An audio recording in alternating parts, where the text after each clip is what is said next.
ইখলাস খুবই ছোট্ট একটি সূরা, পবিত্র আল কোরআন শরীফের খুবই পবিত্র একটি সূরা। এই সূরাটি আপনারা কিভাবে পড়বেন? এমনটি তো আপনারা সকলেই করতে পারবেন, কিন্তু যখন আপনারা এই আমলটি করবেন, মানে শুরুতে আপনাদের আগে ওযু করতে হবে। আর এই আমলটির সময়ের ব্যাপারে আমি আপনাদেরকে ক্লিয়ার ভাবে বুঝিয়ে দেই। এই আমলটির সময়, অর্থাৎ কোন সময় আপনারা এই আমলটি করবেন, প্রত্যেকটি আমলের একটি নির্দিষ্ট সময় থাকে, যে সেই সময়টিতে আপনাদেরকে এই আমলটি করতে হবে। তো এই আমলেরও একটা নির্দিষ্ট সময় রয়েছে, আর সেই সময়টি হলো আপনারা এই আমলটি যে কোনো সময় করতে পারবেন।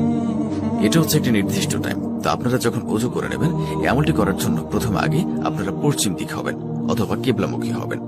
আপনারা অবশ্যই আগে পশ্চিম হবেন অথবা কিবলামুখী হয়ে বসে পড়বেন। তারপর আপনারা প্রথমে একবার আউযু বিল্লাহি মিনাশ শাইতানির রাজিম পড়বেন।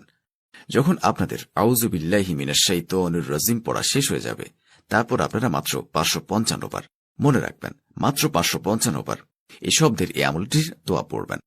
তো আপনাদেরকে তা একটু আগে আমি উচ্চারণ করে শুনিয়েছি, আমি আবারও বলছি, সুবহানাল্লাহ সুবহানাল্লাহ। এই দোয়াটি এভাবে আপনারা পড়বেন মাত্র 555 বার। যখন 555 বার দোয়াটি পড়া হয়ে যাবে, তখন আপনি শুধুমাত্র বিসমিল্লাহ পড়বেন 21 বার। মনে রাখবেন শুধুমাত্র বিসমিল্লাহ পড়তে হবে, বিসমিল্লাহির রহমানির রহিম পড়লে কিন্তু হবে না। তো বিসমিল্লাহ যখন 21 বার পড়া হয়ে যাবে, তারপর আপনারা সূরা ইখলাসটি পড়বেন। তো আপনাদের সুবিধার জন্য আবারও সূরা ইখলাস পাঠ করে শোনাচ্ছি। কুল হুয়াল্লাহু আহাদ আল্লাহুস সামাদ লাম ইয়ালিদ ওয়া লাম ইউলাদ ওয়া লাম ইয়াকুল লাহু কুফুয়ান আহাদ।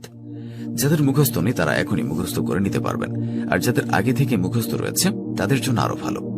তো সূরা ইখলাস, তারপর আপনাদেরকে পড়তে হবে সূরা ইখলাস মাত্র 21 বার।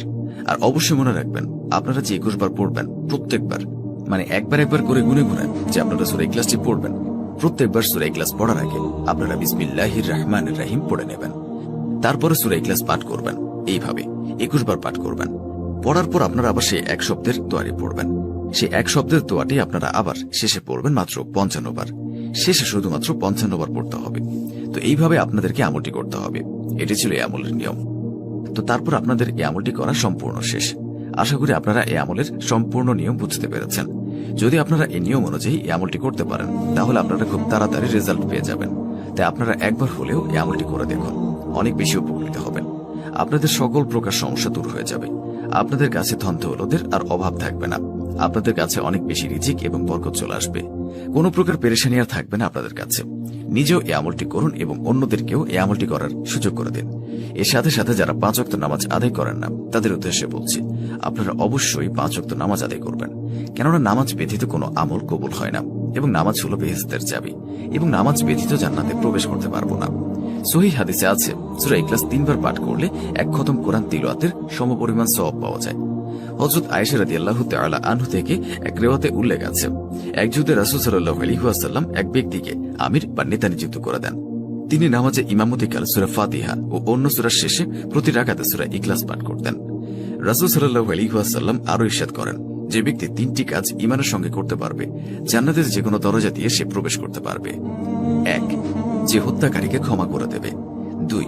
যে ব্যক্তি গোপনে ঋণ পরিশোধ করবে। তো বন্ধুরা, এই ছিল আমাদের আজকের ভিডিও। ভালো লাগলে অবশ্যই লাইক, কমেন্ট এবং সাবস্ক্রাইব করবেন, এবং ভিডিওটির